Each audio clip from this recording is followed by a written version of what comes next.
유민우, 엄마 말했어? 엄마가 장난감 정리하라고 했지? 도대체 몇 번을 말해야 알아들어? 진짜 얘 귓구멍이 막힌 거야, 뭐야? 여러분, 이런 적 있으시죠? 분명히 소리를 몇 번이나 지르고 여러 번 이야기를 했는데도 우리 아들들은 마치 다른 차원에 가 있는 것처럼 이야기를 안 듣잖아요. 그런데 우리 아들들이 안 듣는 게 아니라 진짜로 안 들리는 상태일 확률이 높거든요. 오늘은 곽윤정 교수님의 아들의 뇌라는 책을 통해서 어떻게 해야 화를 내지 않고 아들들을 움직일 수 있는지 아주 쉽게 알려드릴게요. 먼저 도대체 이 아들들이 왜 그러는지 이해해보는 시간을 가져봐요. 아들 키우다 보면 얘가 왜 이렇게 산만해? 이런 생각 절로 들잖아요. 이건 아들의 뇌 속에 있는 시상하부 때문인데요. 욕구의 본부인 이 시상하부가 아들은 딸보다 훨씬 넓거든요. 한번 하고 싶은 게 생기면 머릿속에서 그 생각만 맴돌고 멈추질 못하는 게 바로 이 시상하부가 크고 넓기 때문이에요. 게다가 모험심을 폭발하게 만드는 테스토스테론은 넘쳐나는데 안정감을 주는 세로토닌은 적게 나와요. 말 그대로 엔진은 스포츠카인데 브레이크가 고장난 스포츠카 상태인 거죠. 그리고 우리 엄마들이 야 유민우 엄마 진짜 화낼 거야 또는 엄마 진짜 너 때문에 너무 속상해 너 진짜 이럴 거니? 이렇게 감정적으로 호소하는 게 아들들에게는 먹히지 않는 이유가 바로 이 뇌량 때문인데요. 남녀의 뇌의 가장 큰 하드웨어 차이가 바로 이 좌뇌와 우뇌를 연결하는 다리 역할을 하는 뇌량 때문이에요. 여성인 딸들과 엄마들은 이 뇌량이 마치 8차선 고속도로처럼 넓어서 감정의 뇌인 우뇌와 언어의 뇌인 좌뇌가 아주 빠르게 정보를 보내고 받을 수가 있어요. 그런데 우리 아들들은 겨우 1차선 국도 수준인 거거든요. 그래서 어떤 감정이나 정서, 기분 이런 것들을 느끼긴 느끼는데 이걸 표현하고 조절하는 좌뇌로 연결해주는 게 느리다 보니까 엄마들이 엄마 힘든 거 안 보이냐 감정적으로 호소를 해봤자 그 복잡한 메시지를 언어로 변환할 회선이 부족한 거예요. 그러니까 엄마의 감정 호소는 아들 뇌에는 그냥 지지직거리는 잡음처럼 들릴 뿐인 거죠. 그리고 아들들은 태아 때부터 시각 피질이 먼저 발달해요. 그래서 청각 자극인 말로만 이야기를 하면 뇌에 제대로 입력이 안 되는 거예요. 그런데 눈앞에 보이는 장난감, 이 시각적인 정보에는 온 신경이 빼앗기게 될 수밖에 없는 거죠.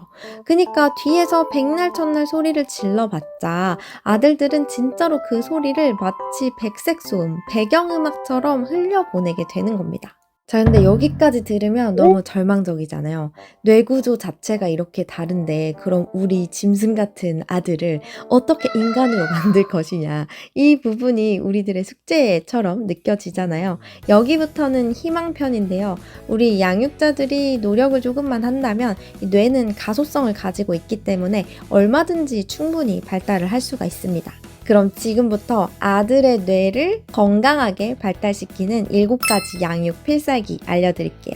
첫 번째, 한 번에 하나씩만 단문으로 지시하세요. 손 씻고 밥 먹고 양치해 이렇게 말씀하시기보다는 손 씻으러 가자 하고 미션 하나 클리어하면 그 다음 미션, 이제 밥 먹자. 이렇게 미션을 하나씩만 주시는 겁니다.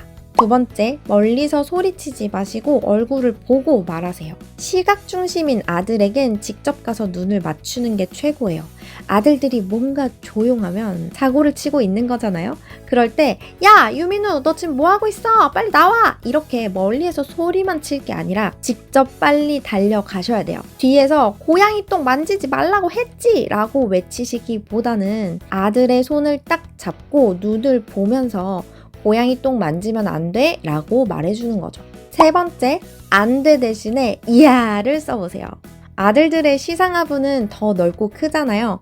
즉, 욕구가 좌절될 때 아들은 딸보다 더 크게 좌절할 수 있어요. 똑같은 통제하는 상황이라고 하더라도 하지마 대신에 오 민우 물놀이 하고 싶었구나 우리 큰 욕조에 가서 제대로 해볼까? 하고 욕구를 인정하고 대안을 제시해주면 훨씬 더 잘 따라올 수 있습니다. 네 번째, 감정 호소는 효과가 없어요.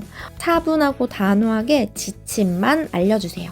예를 들어서 공공장소에서 큰 소리로 떠들면서 마구 뛰어다니는 아들에게 엄마 진짜 화낼 거야? 이렇게 말씀하시기보다는 민우야, 여기는 다른 사람들 같이 쓰는 공간이야.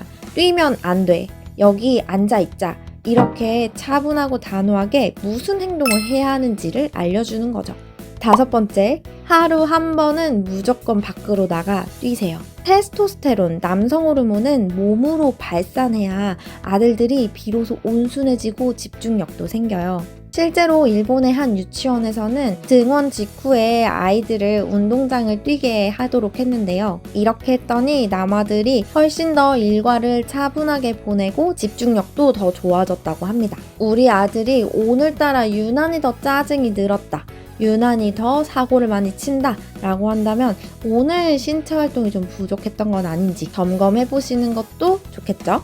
6번째, 아들이 말을 뱉을 때까지 조금 답답해도 기다려주세요. 특히 감정의 표현을 어떻게 할 줄 몰라서 우물쭈물하거나 말을 잇지 못하는 아들을 다그치게 된다면 뇌에서 위협을 감지하는 편도체가 각성이 되면서 엄마의 말은 더 들리지 않게 됩니다. 차분하게 아들의 감정을 알아차려 주시고 혹시 이런 기분이 드는 거야? 라고 묻고 아이가 말할 때까지 기다려주세요. 어렵게 말을 꺼낸 그 순간에 아들의 뇌세포 간의 연결은 엄청나게 활성화되거든요. 7번째, 더 많이 안아주세요. 여러분, 사실 딸들보다 아들들이 속마음은 더 여려요. 우뇌와 좌뇌의 연결 다리가 좀 더 약할 뿐이지 감정을 느끼는 우뇌 자체가 없는 건 아니잖아요. 오히려 딸들보다 아들의 우뇌가 더 발달을 많이 해 있는 상태랍니다. 그렇기 때문에 오히려 딸들보다 감정 자체는 더 많이 느끼고 있을 수도 있어요. 따뜻한 스킨십과 애정어린 말들을 계속해서 해주시면서 엄마가 감정의 언어를 계속 들려주셔야 아들의 뇌량이 발달할 수 있답니다.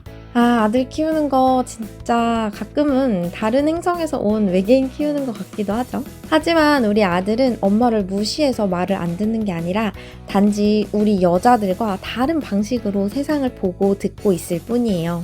특히 아들들은 양육자가 지나치게 통제를 했을 때 자율성 발달이 더욱더 방해가 되었다고 하는데요.